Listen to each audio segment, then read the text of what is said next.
सब कुछ है और सब देख सकते हैं। तो हमारे ऊपर कृपा कर, दया कर दीजिए। दया की भीख मांगती है कि हम भीख मांग रहे, दया की कृपा कीजिए। बोलो। अब करिए समार मेरी नाव है मझधार में, दुखिया तीवा तुम खेवट। अब वो प्रार्थना करती है कि मैं तो यहाँ फंसा हुआ हूँ, मैं यहाँ से कैसे जाऊँगा, मैं दुखी हूँ, चिल्ला रहा हूँ कि आपका दर्शन हो, आपके पास पहुँच जाए और आप केवट है, हमको नाव पे बैठा लीजिए और पार कर दीजिए। अब ये तो नाव लकड़ी की होती है या जहाज लकड़ी का बना, उस पर बैठ गए तो आप यहाँ की नदी को तो पार कर सकते हैं, समुद्र को, लेकिन जीवात्मा को कैसे पार करेंगे? उसके लिए तो ये नाव नहीं है लकड़ी वाली या कागज वाली नाव नहीं, उसके लिए तो नाम नौका वो अगर मतलब ये है कि हमको उसमें बैठा लीजिए और आप ले जाने वाले केवट जो आगे ले जाएंगे और हमको संभाल लीजिए, हमारी रक्षा कर लीजिए, क्योंकि मनुष्य शरीर फिर मिलेगा नहीं, अब की बार मिल गया फिर मिलने वाला नहीं है। इतनी गुहार, इतनी पुकार करती है और दूसरी कोई पुकार उसके पास है नहीं। उसको अपनी चिंता, अपनी फिक्र है, अपनी रोती है और कहती है अब दया करो, कृपा करो, हमको पार करो, नाव पे बैठा लो। बोलो। दूत समोई घेर लिया वार, दुख देते अपार भरी खावत जम द्वार, तुम रक्षक होशियार। कहते हैं कि भाई दूतों ने काम है, क्रोध है, लोभ है, मोह है, ममता है, इन सब विकारों ने मुझको इधर पार नहीं जाने देते, अंधेरे में घेर लिया, उजाले में नहीं आने देते, उजाले। और आप सर्व समर्थ हो और मुझे बहुत भय दिखाते हैं, क्योंकि तो कर्मों का क्षेत्र है, डर दिखाते हैं कि चलो तुमको नरकों में ले चलेंगे, ले जाएंगे, क्योंकि जब सूरत की आँख खुलती है तो ये सब सामने आते हैं, आकर के भय दिखाते हैं, डर दिखा, तो जो भी जाएगा सबको, क्योंकि उनका तो काम ही है, तो जिसका जो काम होता है वो तो अपना करेगा क्या, तो डर दिखाते, भय दिखा के तो ले चलेंगे नरकों में पहुँचा के चलते। तो हम मतलब ये है कि इतने दिनों से यहाँ चिल्लाते, रोते, जलमते, मरते, खानों में जाते हैं, नरकों में जाते हैं, और आप हैं सब कुछ, हमारी संभाल कर लीजिए। चिल्लाते हैं कि मैं यहाँ घिरा हुआ हूँ, इन दूसरों से, दुष्टों से, इन विकारों से कैसे मैं निकलूं? तो आप समर्थ हैं, आप जरा सी दया कर देंगे, जरा किंचित मात्र भी, तो हो जाएगा काम। अब पुकार कर रही है, घाट पर बैठ के पुकार करती, लेकिन पुकार उसकी है जिसकी आँख खुल गई, जिसकी तीसरी आँख खुल गई, तीसरा कान खुल गया, वो पुकार करती है। क्यों करती है? कि दोबारा कहीं फिर आप उधर से यहाँ न भेज दें, दोबारा आ गए तो ये तो हम जन्मांतर कितने युगों से भोग रहे हैं, ये इसलिए पुकार करती है कि बहुत खींचा खाची करते हैं दोस्त, काम, क्रोध, लोभ, मोह का ये सब विकार अब ये घर में घुसे हुए करते नहीं है। और मैं दीन हूँ और आपके अधीन हूँ और आप समर्थ हो, केवट हो और आप सब कुछ कर सकते हो, और दया कर दीजिए। दया की भीख मांग रही। बोलो। लेना अब खबर मोर, मैं तो हूँ शरण तोर, काल किया बहुत जोर, धूम धाम करते सो तुम सूरा न प्रधान। इतनी पुकार करती है, कितने पुकार कर रही है, भाई मिलता मेरा इससे जोड़ नहीं चलेगा, ये मुझे चारों तरफ से घेरे हुए हैं उसको, और कर्मों के में बस हो गई। इस काल के देश में आकर यही तो बंधन है भाई। उसने आप अपना विधान बनाया, तो जब शुरू में जब विधान उसने बनाया तो इन तीनों को भेज के तपस्या कराई, ब्रह्मा विष्णु महादेव, इनको भेजा या तपस्या कराई, और इन्होंने सबने समाधि लगाई। तो ब्रह्मा को ये वाणी हुई निरंजन भगवान की कि तुम ये विधान जो हम बोले बना दो। तो जो जो बोलते गए वो बनाते गए, लिखते गए पूरा का पूरा विधान।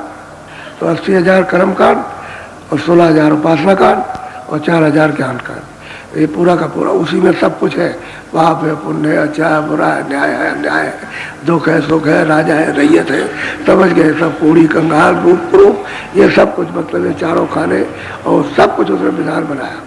और विधान बना करके और फिर उन्होंने आदेश दिया कि सबको सुना दो। पहले तो कोई विधान नहीं था, यानी जब आए थे, जब सुनते शरीर में आई तो कोई विधान नहीं था, कोई भी नहीं। और सब जगी हुई थी, सबको होता, सब वापस जाती थी, आती थी। उस समय तो कोई रोका टोकी थी नहीं कहीं भी किसी जगह भी, क्योंकि कर्मों का तो कोई नियम था नहीं। पीछे से जब सब लोग जाते आते रहे, रोज जाना, तो उस समय पर जब लाए थे जीवों को और ये शरीर दिया था, तो इसी शरीर की उम्र लाख बरस की थी। मुझे पूंजी 100 की थे कि लाख बरस रहते थे आप। फिर जब युग का परिवर्तन हुआ तो फिर वो आपने जो कर्म किए उससे मतलब गंदगी जमा हुई, तो त्रेता में 10,000 वर्ष के हुए।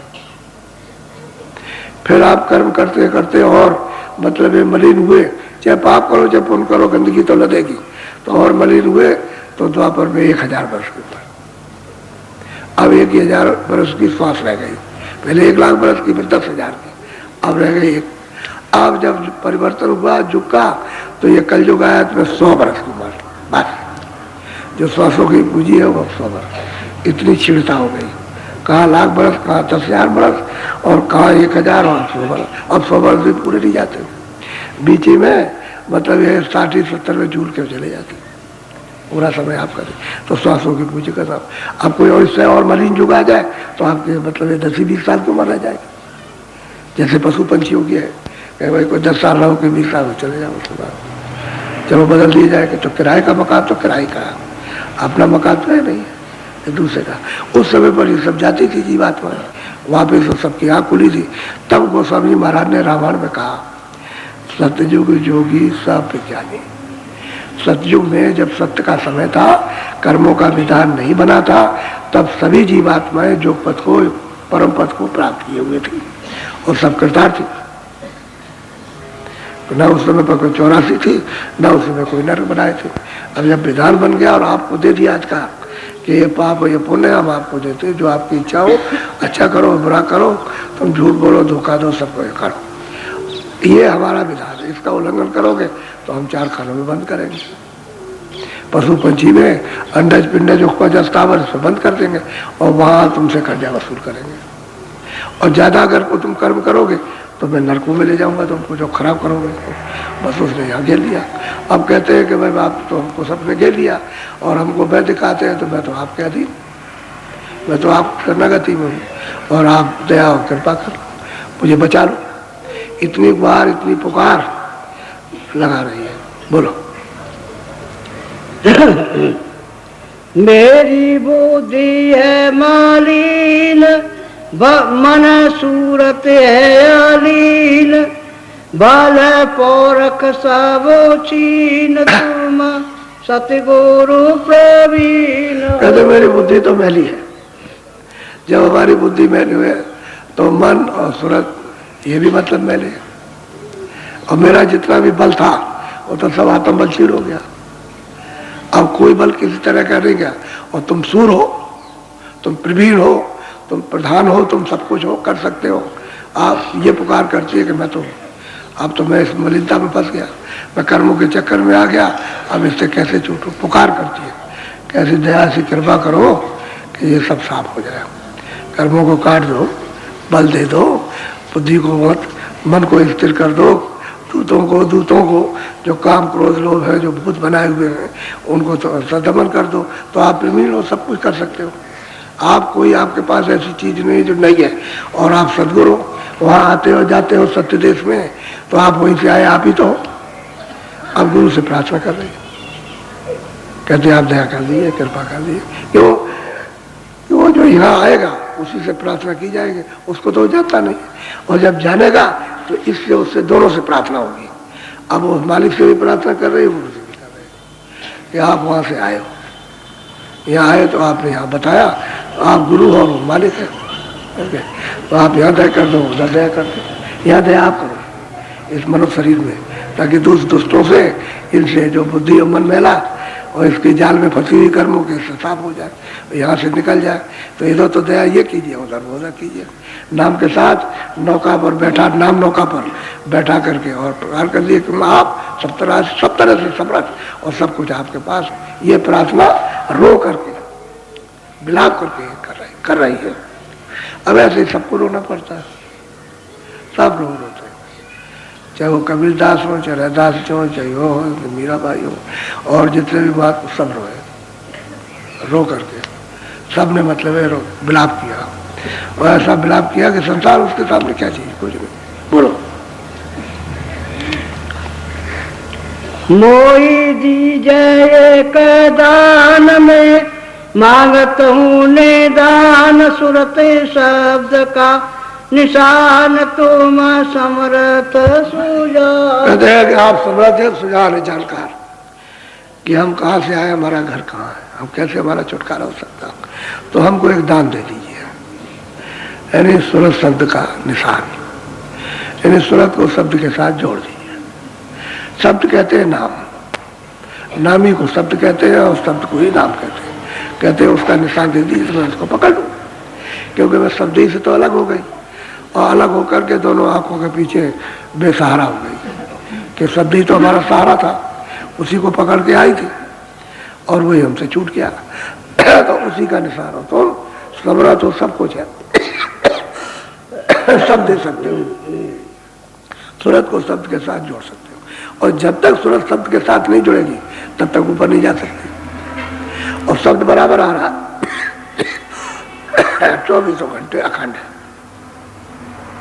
वो तो आपके जो कान है वो जीवात्मा के कान और जीवात्मा की आंख जो तीसरी है वो बंद हो गई गंदगी के कारण। शब्द तो बराबर हो रहा, शब्द एक रस हो रहा, उसमें कोई फर्क नहीं है। लेकिन जब साधन करते हैं लोग, भजन करते हैं तब सुनाई देता, ध्यान करते हैं तो दिखाई देता, तो शब्द तो आ ही रहा, क्योंकि वो तो खाली है, दरवाजे पे बीच में गंदगी जमा है। अब वो गंदगी हट जाए तो सूरत का नाम से शब्द के साथ मिला हो जाए। कहते हैं उसी का निशान मांगते, जरा सा निशान दे दीजिए जरा सा, तो मैं उसके साथ में लग जाऊँ वही। और आप सुजान है, आप सब जानते हैं ऊपर से नीचे तक सब रास्ता जानते हैं जाने आने का, कि हम कैसे आए कैसे पहुँचेंगे।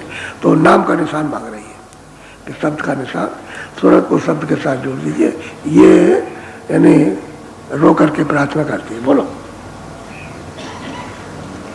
नाये प्रेम नाये भक्ति भाव चाव नाहे, श्रद्धा प्रतीत नाहे, काम क्रोध लोभ माहे, कैसे करोगे निर्वाह। अब वो सूरत अपने आप को देखते हैं कि भाई मुझ में तो मतलब है कोई प्रेम भी नहीं, कोई श्रद्धा नहीं, कोई भाव नहीं, आपके कोई प्रीत प्रतीत भी आपके साथ नहीं, न कोई साधन न कोई भजन है। अब यह है कि मैं तो इसमें फंसा हुआ हूँ काम क्रोध लोभ में, और मैं अपने को तोलता हूँ, तो मेरा छुटकारा कैसे, निर्वाह कहते छुटकारे कि मेरा छुटकारा कैसे आप करेंगे।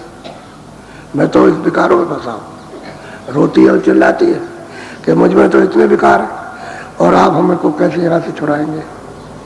तो दया मांगती है, सब अपनी जितनी भी खामी खराबी जितनी बुराई सब चिल्ला रहे कि मैं ये हूँ मैं ये हूँ, और दया कर लीजिए कृपा कर लीजिए। बोलो। रोग सोग नित सताए, भजन सुमिरन बनत नाहे, भोग वास घटत नाहे, चिंता डर अधिक दाए, और कोई सुनत नाहे, तुम्हीं मेरे वेद हो। कहते हैं कि भाई अब ये रोग दो तरह तरह के रोग हैं, दो हैं, तरह तरह की चिंता है, तरह तरह का मोह और ममता है, तरह तरह की आफत लगी हुई है अपने पर, और हम तो इसमें है।